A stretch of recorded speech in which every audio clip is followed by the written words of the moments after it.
현관을 비웠더니 돈이 들어온 게 아니었습니다.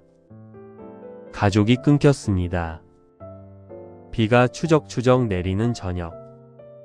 센서 등이 켜졌다 꺼졌다를 반복합니다.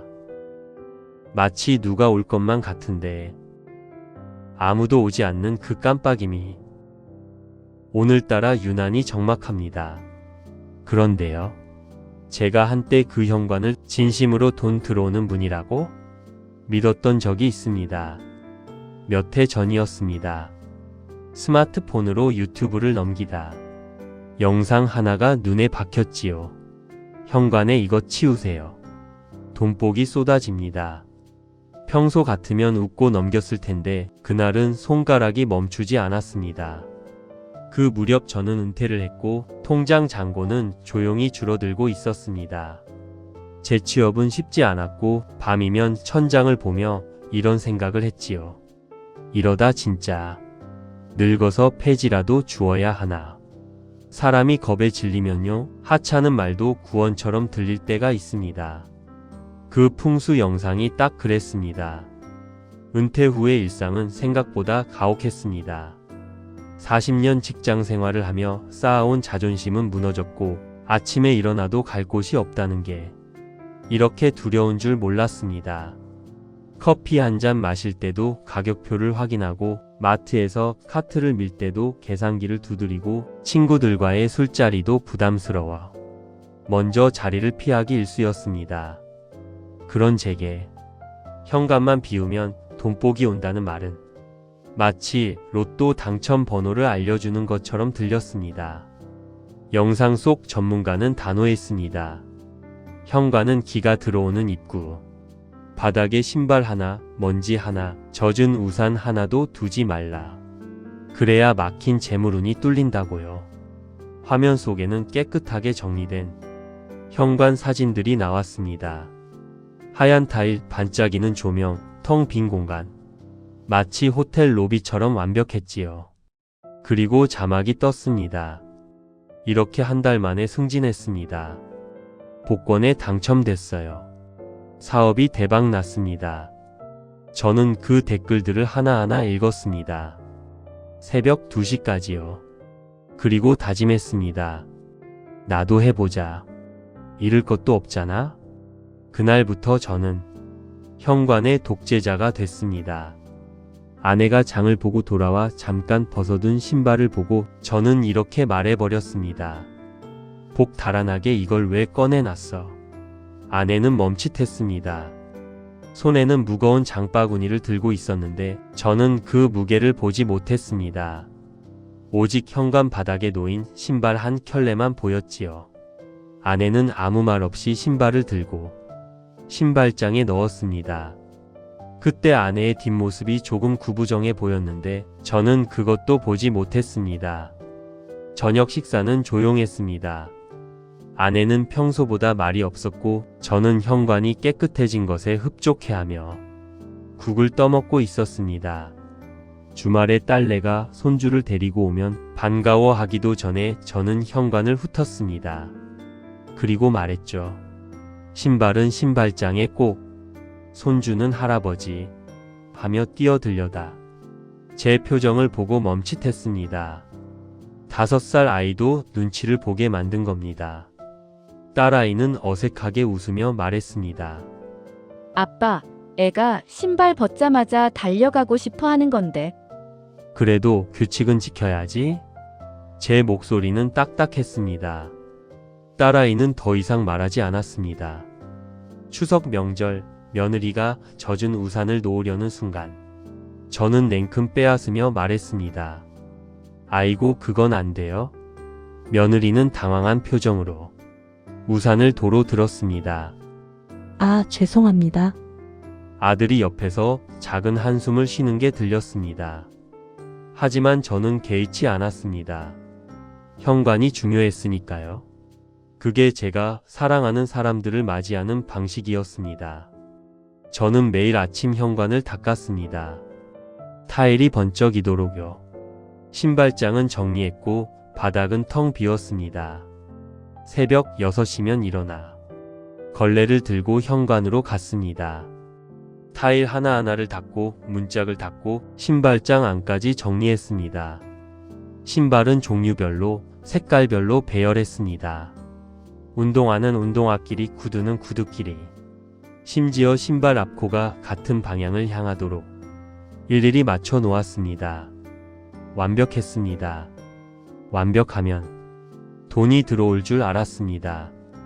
한 달이 지나고 두 달이 지났습니다. 제 통장에는 달라진 게 없었습니다. 오히려 생활비는 계속 빠져나갔지요. 하지만 저는 멈추지 않았습니다. 아직 시간이 덜 됐을 뿐이야. 조금만 더 완벽하게 하면 될 거야.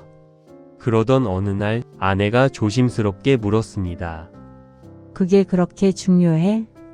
저는 대답 대신 걸레를 더 꽉 짰습니다. 속으로는 이런 생각을 했지요. 당신이 뭘 알아? 돈 걱정이 뭔지 알기나 해? 그 말은 입 밖으로는 안 했지만 집안 공기는 그 말로 채워졌습니다. 아내는 달라졌습니다. 장을 보고 와도 후다닥 신발을 숨기기 바빴고 집 안에서도 조심조심 걸었습니다. 마치 남의 집에 온 손님처럼요. 어느 날 아침 아내가 작은 소리로 말했습니다. 오늘 친구들 만나고 올게. 그래, 다녀와. 점심 먹고 올 거야. 그래. 저녁은 집에서 먹을까? 마음대로 해. 대화는 거기까지였습니다. 예전 같으면 농담도 하고 어디 가냐고 물어보고 조심하라는 말도 했을 텐데요. 이제는 그런 것들이 다 사라졌습니다. 딸아이는 전화로 툭 던지듯 말했습니다. 아빠, 집 왠지 숨이 막혀. 신발 벗기도 무섭다니까. 뭐가 무서워? 깨끗한 게 좋잖아. 깨끗한 게 아니라 너무 살벌해. 살벌하긴. 그냥 정리정돈하는 거지. 전화 저편에서 딸아이가 한숨 쉬는 소리가 들렸습니다. 알았어, 아빠. 그럼 우리 한동안 안 갈게. 왜? 무슨 일 있어? 아니, 그냥 애 데리고 가기가 부담스러워서. 전화가 끊겼습니다. 그때 저는 그 말이 서운하기만 했습니다. 내가 이 집을 위해, 이 가족을 위해 애쓰는데 왜 몰라주냐고요. 아들은 아예 연락이 뜸해졌습니다. 예전에는 주말마다 들렀는데 이제는 한 달에 한 번도 오지 않았습니다. 며느리한테 물어봤습니다. 요즘 애가 왜 안 와? 아, 그냥 바빠서요. 바쁘긴. 주말인데 뭐가 바빠? 며느리는 애매하게 웃기만 했습니다. 하지만요. 현관이 깨끗해질수록 사람들의 발길은 조용히 줄어들었습니다. 저는 1년을 그렇게 살았습니다. 현관을 비우면 돈이 들어온다 믿으며요. 결과는 어땠냐고요? 돈복이 쏟아지기는커녕 주식 투자 실패로 있던 돈이 반토막이 났습니다. 지인 소개로 들어간 주식이었는데 상장 폐지 직전까지 갔지요. 거기에 믿었던 친구 보증 문제까지 터져서 노후 자금의 일부가 또 날아갔습니다. 그날 저는 퇴근길에 소주를 들이켰습니다. 40년 지기였는데 전화도 받지 않더군요. 문자를 보내도 일시비였습니다. 어떻게 나한테 이럴 수가 있어? 40년을 알고 지냈는데. 하지만 돈 문제 앞에서 우정이란 건 참 쉽게 무너지더군요. 집으로 돌아오는 발걸음이 천근만근이었습니다. 아파트 복도를 걸으며 다른 집에서 들리는 소리를 들었습니다. 엄마, 저 왔어요. 할아버지, 배고파요. 웃음소리, 아이 뛰는 소리, TV 소리. 사람 사는 소리였습니다. 우리 집 문 앞에 섰을 때 안에서는 아무 소리도 들리지 않았습니다. 현관문을 열자 센서 등이 환하게 켜졌고 그 빛 아래 완벽하게 정돈된 제 현관이 나타났습니다. 그 순간 그 현관이 저를 비웃는 것 같았습니다. 그렇게 쓸고 닦았는데 꼴 좋다. 말은 없는데 그런 소리가 들리는 것만 같았지요. 억장이 무너지던 그 밤, 저는 소주병을 들고 현관에 주저앉았습니다. 타일은 하얗고 제 마음은 시궁창이었습니다. 소주를 한 잔 따라 마시고 또 한 잔 따라 마셨습니다. 목이 탔습니다. 내가 뭘 잘못한 거지? 왜 아무것도 안 풀리는 거야? 눈물이 났습니다. 60 넘은 노인네가 현관 바닥에 주저앉아 혼자 훌쩍이고 있었습니다. 그리고 신발장 문을 왈칵 열었습니다. 그 안에는 아내의 낡은 털신, 내 등산화, 딸아이의 헌 구두, 아들의 운동화, 손주의 작은 신발이 빽빽하게 들어차 있었습니다. 숨도 못 쉬게 꽉 막힌 그 신발들이 꼭 제 모습 같았습니다. 저는 신발을 꺼내기 시작했습니다. 하나씩. 그리고 마침내 모두를 현관 바닥에 던져버렸습니다. 툭, 투두둑. 정막 속에서 신발이 떨어지는 소리만 났습니다. 바닥에 나뒹구는 신발들을 보는데 콧시울이 시큰해졌습니다. 아내의 털씨는 뒤축이 다 닳아 뭉개져 있었습니다. 평생 남편 뒷바라지하고 자식 키우느라 동동거리며 살았던 세월이 그 닳아빠진 뒤축에 고스란히 묻어 있었습니다. 털신을 손에 들었습니다. 안쪽은 아내의 발 모양대로 움푹 패여 있었습니다. 40년을 함께 산 아내의 발자국이 거기 그대로 박혀 있었지요. 제 등산화에는 흙탕물이 말라붙어 있었습니다. 은퇴 후 갈 곳 없어 산으로 도망치던 제 고단한 방황이 그대로 붙어 있었지요. 북한산, 관악산, 도봉산, 정처 없이 산을 오르내리며 무엇을 찾으려 했던 걸까요? 등산화 밑창을 보니 홈이 다 닳아 매끄러웠습니다. 몇 번을 오르내렸기에 이렇게까지 닳았을까요? 딸아이의 낡은 구두는 앞코가 닳아 있었습니다. 아이 키우며 종종 걸음으로 버티던 날들이 보였습니다. 출근길, 퇴근길, 어린이집 데려다주고 시장 보고 병원 가고 종일 뛰어다니며 살았을 딸아이의 하루가 그 구두에 새겨져 있었습니다. 아들의 운동화는 한쪽 밑창이 유독 심하게 닳아 있었습니다. 이곳저곳 뛰어다니며 자기 삶을 세우려 애쓰던 아이의 발걸음이 느껴졌습니다. 회사, 거래처, 약속 장소. 젊은 아들도 피곤했을 겁니다. 그런데 저는 그 아이한테 현관 좀 깨끗이 해라 소리만 했지요. 그리고 손자의 작은 신발. 진흙이 묻어 있었습니다. 유치원에서 친구들과 뛰놀던 그 순수한 시간이요. 작은 신발을 두 손으로 감쌌습니다. 얼마나 작은지 이 작은 발로 얼마나 많이 뛰어다녔을까요?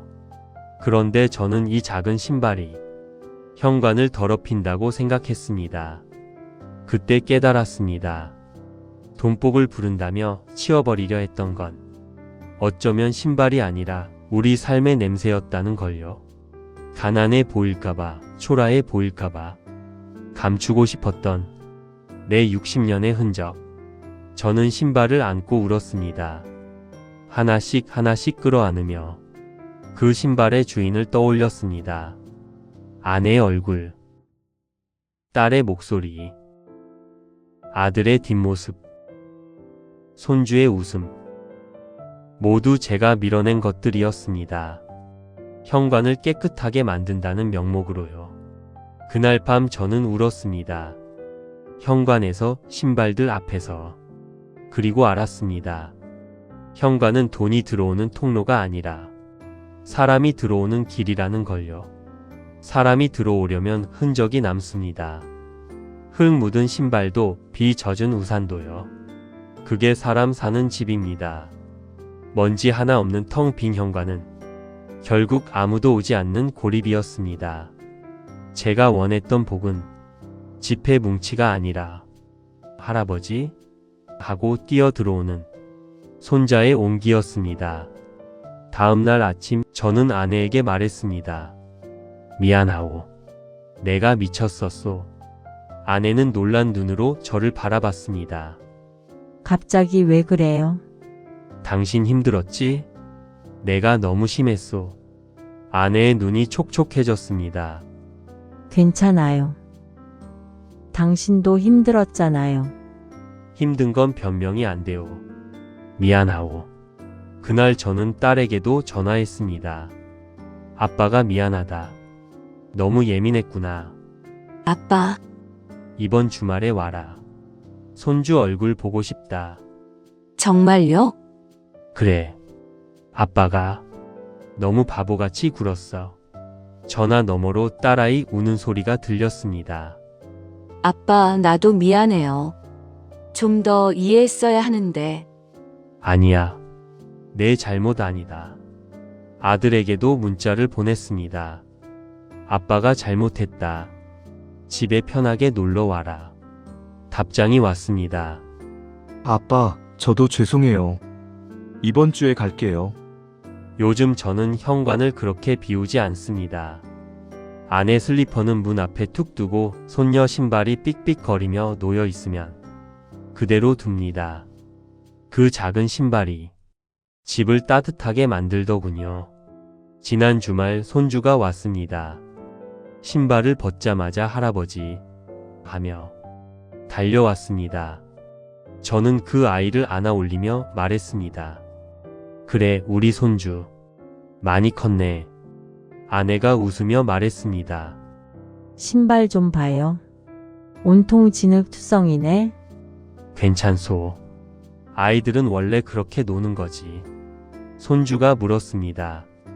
할아버지 진흙 묻어서 미안해요. 아니야?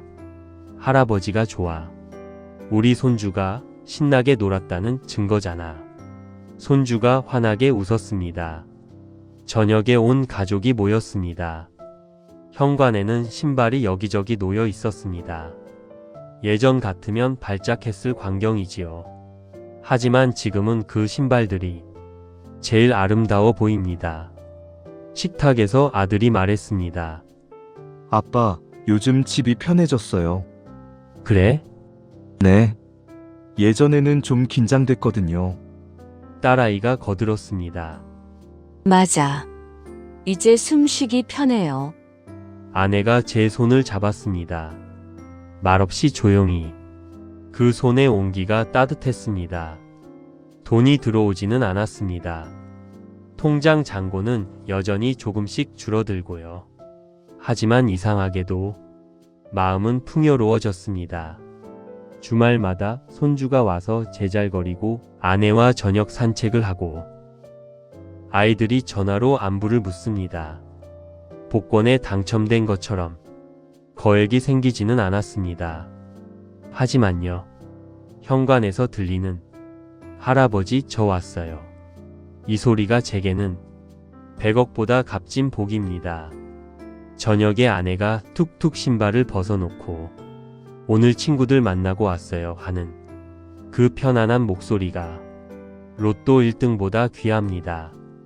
아들이 문 열고 들어오며 아빠, 맥주 한잔 할래요? 하는 그 제안이 주식 대박보다 행복합니다. 진짜 복은 지폐가 아니라 이런 순간들이었구나. 이제야 깨달았습니다. 그리고 마지막으로 이 말은 꼭 묻고 싶습니다. 당신 현관엔 지금 뭐가 들어오고 있나요?